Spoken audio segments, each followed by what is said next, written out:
So I got another one of those trolls on Facebook who lobs out all these arguments that they themselves don't understand because they're trying to deny the reality, and they've found something that has that's thrown up enough confusing words that oh yeah, that's confused me, so it must confuse other people too.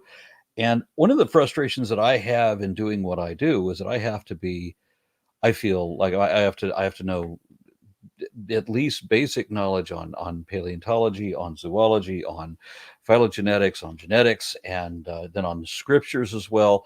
And I have to be, and a little bit about philosophy, and I have to be so diversified with all these arguments that come in that it's not possible to do what I would like to be doing. Like what Gutsick Gibbon or there's a handful of other people that are specialists in the fields that I'm interested in. I wish that I could just specialize in what I'm interested in, but no, I have to be completely diversified. And there are certain topics that I just can't explain adequately, like when they get into radiometric dating and other dating methods. I don't do that. I don't study those. Those are not going to be something that I will be able to speak intelligently about. So this troll lobs out all these questions to me and challenges me to answer them. And so I got a friend, Dr. Jonathan Baker. Dr. Baker, what what are your accolades, your credentials? How would you, what makes you qualified to answer my trolls questions? I'm always happy to receive them and address them. I'm a geologist. I've started my bachelor's in geology, got a master's and the PhD specifically in isotope geochemistry, which led into what I'm doing now. I'm a postdoctoral researcher in paleoclimatology. So don't tell my wife, but I love to date rocks on the side. It's fun. It's a lot of work. It's quite rewarding, but most importantly, there's a lot of background detail that you just simply don't get in that intro geology lecture. So it's always fun to get into it here when people throw out these little things and think, well, our worldview is going to come crashing down because we just didn't think about that before. All right, so I'm gonna read my trolls questions to you, and then we'll just have a little talk about the other ways that this guy is confused. So the first question: firstly, do you know that uranium is leachable in salt water because it's not a closed system and can easily escape from rock, which makes it inaccurate for dating because you would have to assume that the amount of lead on the rock was as a result of all the uranium decaying into uranium, which is an assumption, not an accurate date with such method. So I told you before that I wanted to go over these points because all of them have or are rooted in a very small grain of truth, uh, but they're just enough to be persuasive to somebody who's got some scientific literacy but doesn't quite understand the rest of the method. And that's important because these things can be very persuasive to anybody who's even remotely open to something like young Earth creationism. And if they go to try and fact check them, they might come up with a resource that sounds like it's confirming what they've heard here. So this first point, that uranium is leachable in water because it's not a closed system and can easily escape from rock. Well, if you went to look up any studies about uranium leaching from minerals and rocks, that's why we have it in groundwater. It can leach out of the rock. In other words, uranium is soluble in oxygenated water. And when it's exposed at the mineral surface there, some of that uranium can leak out. So that's by itself is not untrue. The question, though, is how it might pertain to something like radiometric dating. And what's being left out here, if you put a mineral that contains some uranium in water, you can let it sit there as long as you want. You could even boil the water, and some uranium will leave that mineral. But that's at the very surface of the mineral or any any surface that's in contact with a defect in the mineral, like a crack or what we call an alpha ejection site, where an alpha particle is decayed and shot out of the mineral and literally left a track where Hmm. something can escape. And this is well known to us, but it's not like all the uranium leaves the entire mineral. This is only the surface that's been altered, or slightly dissolved. And if you're looking at a rock like granite, granted, there might be some cracks in it and water flowing through it, even at high temperature, but the vast majority of those minerals aren't in contact with the water whatsoever, and certainly not the core of the mineral, right? And what's also being left out here is that we have ways of telling whether uranium has been leached from the system or not. And there are a couple ways to do that. We can look at, uh, we use a zoning map, that is, take the mineral, cut it in half, and look from the top down using something like a ion microprobe to map out the concentration of uranium and other elements as you go from the center of the mineral out to the rim of the mineral, right? And if that uranium concentration is stable, or it could indicate that this has not undergone leaching even at the edge of the mineral. But you might find at the edge of the mineral, there's like an anomalously low amount of uranium or potassium or some other element that would tell you, hey, this probably got leached out at the rim, so don't use that part for dating, right? We can check these assumptions. Another cool thing that happens here, I told you about that alpha ejection process. So when 238 uranium decays down to 234 uranium, it's, shoots out an alpha particle that can damage the mineral, and that makes 234 uranium more likely to leach out than 238. So what you'd find if there has been leaching is an imbalance between the 234 and 238. They won't be in equilibrium, what you would expect from the radioactive decay rates of each of those isotopes. And we measure this all the time. Like, it's anytime you do uranium thorium or uranium lead dating, you will measure all those isotopes, right? So this is not a blind assumption. It's not something that we've completely skipped over, glossed over. It's checked for every single time, and it is important to us, but it does absolutely nothing to undermine the method. It just means you have to be careful and know what you're talking about. That does seem to be that does seem to be the complaint, isn't it? You have to do it very carefully, okay, but that doesn't mean that it's wrong. Yeah, They're very careful. I mean, you have to do surgery very carefully too. And there are lots of things that can go wrong, but a trained surgeon should know what to look for, and they can tell you when something has gone wrong, right? Very good, thank you. And the next question is, do you know as much as 80% of potassium can be removed by distilled water in 4.5 hours via steam distillation? Not to talk of the impact of natural fractional distillation that could do a whole lot, which makes the dating method inaccurate for dating igneous rocks. There's a little more there. Giving these figures, 80% of potassium can be removed. Well, from where? 80% of potassium from a potassium chloride salts, or 80% of potassium from a piece of feldspar. Like, there's no specification what's going on here, and no specification of what experimental conditions this might happen under. Like, in 4.5 hours, at what temperature? Like, what's the surface area exposed of the mineral? Like, what material are we talking about? So it's quite an ignorant statement, and maybe not. Maybe that wasn't his intention, right? He copied and pasted it from somewhere else. And I have seen exactly this claim come up somewhere. I don't know where. It was decades ago, though. And so this has been floating around there for a long time, but people see it, they repeat it, and they finally believe it. But it goes to the same point. Like, yeah, if you put a piece of feldspar in water, some potassium will dissolve out, especially if it's acidic water. But 80% of the potassium of the entire mineral, like, not in any circumstances is that going to happen. And go ahead and try it out. Get a piece of feldspar, put it in water, and leave it there as long as you want, and keep testing the potassium concentration of that water just to see how fast that process goes. So this is quite ridiculous, but it's just one of those things you pick up off the internet. It confirms your bias, and so you repeat it. And that is what all this is about. They're trying not to understand the kind of the type of measurements. There's so many different types of measurements, different types of processes, and not all of them are radioisotopes, but there are different processes for different isotopes, and they all collaborate along with all these other testing methods. And they've done this all over the world for all these different areas all over the world. So they have geologic maps that any one geologic map will have been tested.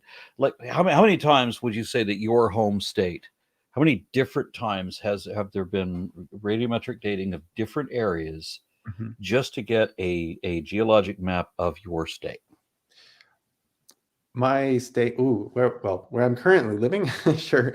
It's there are hundreds, thousands of those dates available for the formations and for especially igneous intrusions and ash layers and all this that we could. So you're saying that multiple hundreds, at a minimum, Mhm, multiple hundreds of different locations, different strata, different igneous intrusions, whatever, have been dated by different means, mhm. and they all come up with collaborative dates worldwide for They every strata.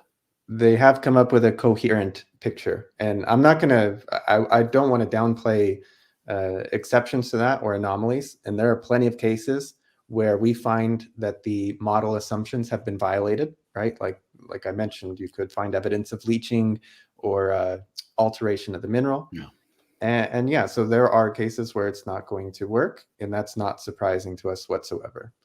Right, But the but overwhelming consistency of the data has to be taken into account, right. where there may be errors, there may be other things to consider, but still, when you've done it hundreds of times in every state of the country, to say nothing of every country in the world, Mhm, how many different times all of these radiometric dates have been done consistently over and over and over for every strata that shows on the earth.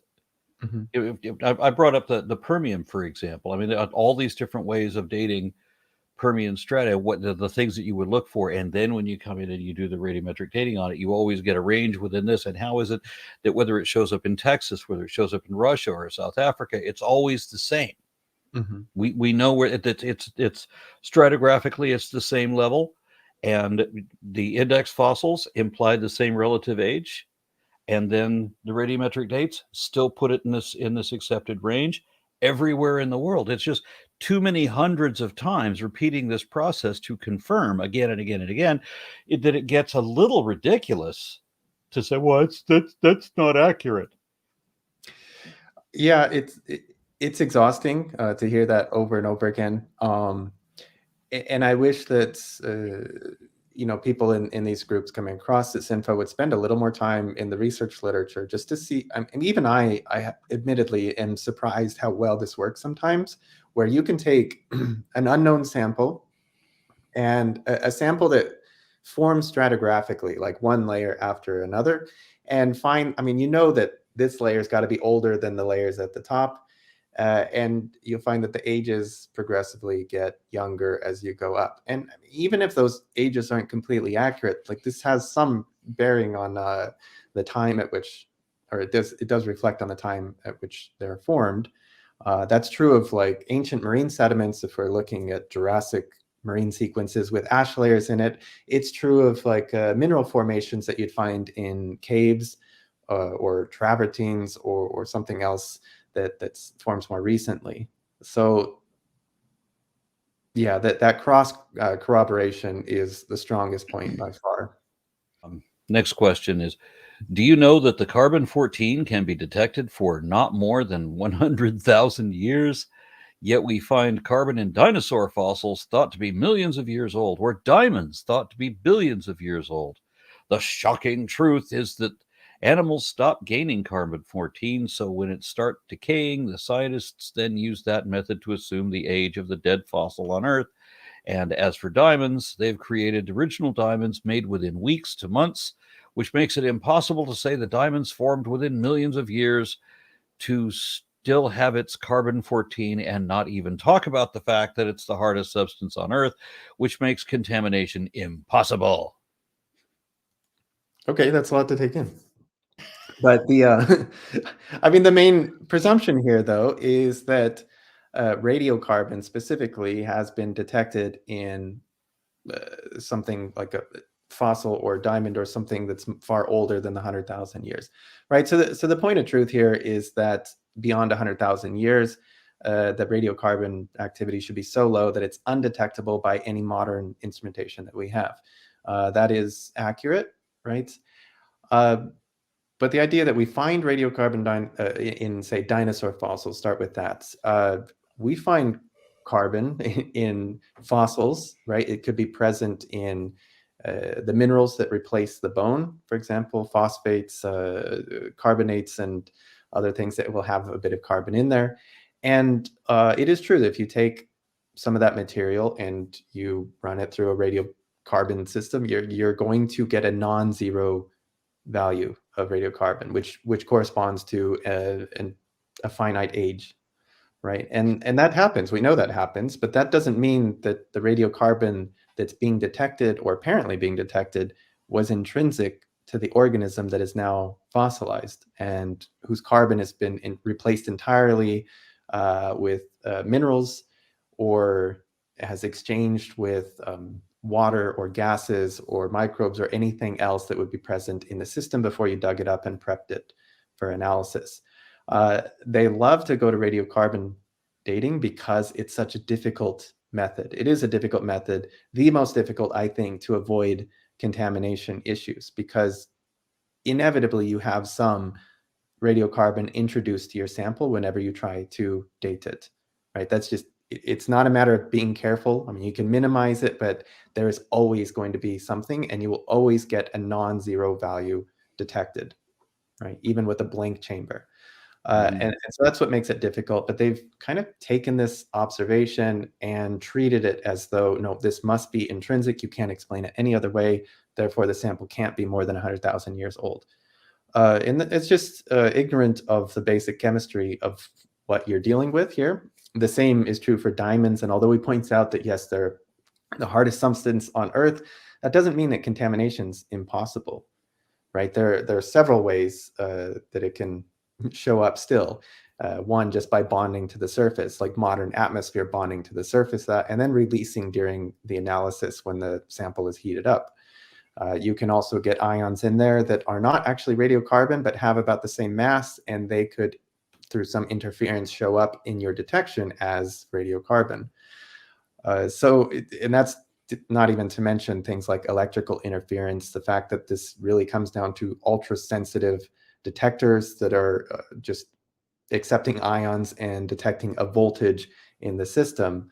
Like there's a lot going on, and there are a lot of reasons you always get that non-zero detection. So the claim here, the presumption that we actually have found radiocarbon that's intrinsic to the organism in any kind of fossil is just patently false. We haven't, and we don't know that. So the best way to check this when you see these reports, and there are many creationist papers that purport to find radiocarbon in dinosaurs, often they will take the same sample, the same bone sample, and send it to different labs or do multiple analyses on the same fossil. And they may all come up with radiocarbon ages like 40,000 years, 45,000 years, 50,000 years. But there's this big scatter that's like multiple half-lives of radiocarbon, meaning that when they tested it once, they measured less than half the amount of when they tested it again, and then they got double the amount of when they tested it a third time. And that tells you that whatever radiocarbon they might be detecting, it's not from the organism. It's not even from the material that you're working with. This has to do with some varying amounts of contamination, either during preparation or when that fossil was still sitting in the ground, in the sediments, and subject to groundwater or microbes or other organics and acids that leached onto it. So it's yeah, there's a lot to say about radiocarbon, but they love to refer back to the system because it's quite hard to understand, and it's difficult to do when you're hitting the limits of that detection. They do seem fascinated with carbon dating. It's like they're not even aware that there's like well over a dozen, maybe a dozen and a half other radioisotopes that they would be using for dinosaurs, that they don't use carbon dating for dinosaurs, and why they don't. I don't know why they insist on doing that. I mean, I would always bring this back to the radiocarbon calibration curve. And this is where we take samples of known age. By known, I mean the age was determined by some other method. So we have things like ice cores and layers in varved lakes for example, we have speleothems and corals. All of these materials whose age can be determined either by counting layers or by the uranium thorium method. And then we radiocarbon date the same material, right? So we find this general correlation going back in time as the sample gets older. Based on stratigraphic principles, the radiocarbon age systematically gets older. So if this didn't work back to at least 50,000 years, that wouldn't happen. We wouldn't see that kind of corroboration. Next question is, do you know that the guys who invented the carbon dating method calculated that it would take 30,000 years for the Earth to reach a state of equilibrium in producing and decaying carbon 14 at the same rate? But as we speak, radiocarbon is forming 28 to 37%. Then it's decaying, which means the Earth isn't exactly thousands of millions of years old. Mhm. Yeah, good point. Um, I was very interested in this claim, and I've seen it before. It goes back at least to the 90s, I think. I wish I had an original reference, but I don't. I've just seen it through the years. But it did prompt me to go to the library and find uh, those books. For example, Willard Libby's original book on radiocarbon dating, where he lays out the method. This is what he eventually won the Nobel Prize for. And there are others since then that were written in the 40s and 50s. I went and found those books in the library, and they are fascinating. I learned a lot about how the method was developed. I never, ever found anything close to this statement that they thought it would take 30,000 years to reach a state of equilibrium. But it's important to note, like, what he might be talking about here. And the What does only it thing that matter if you don't know? If you don't know what he's talking about, if he doesn't know what he's talking about? yeah, I mean, what I think the original claim might be suggesting is that, if you hypothetically start with 0 radiocarbon in the atmosphere, and then you kick into the system all of the things that produce radiocarbon and let it decay or bury it, it might take, well, it's going to take some amount of time for that to build up to a state of equilibrium, right? So you've got it's like you turn on the faucet in the swimming pool, and there's also a drain to let water out. And eventually the swimming pool is going to fill up to the point where water's escaping at the same rate that it's filling up. And that's kind of what we're talking about here. It's not 30,000 years. It wouldn't take that long. And one way we know that is that the radiocarbon concentration in the atmosphere spiked pretty high in the 60s. Due to the atomic bomb testing, right? So that the concentration goes way up, and then all that testing stopped. So we weren't putting anthropogenic sources of radiocarbon into the atmosphere, and it's pretty much come down to where it was before the bomb testing started, right? And that's within less than a century, right? It's basically equilibrated back to where it was. So we know that claim is false.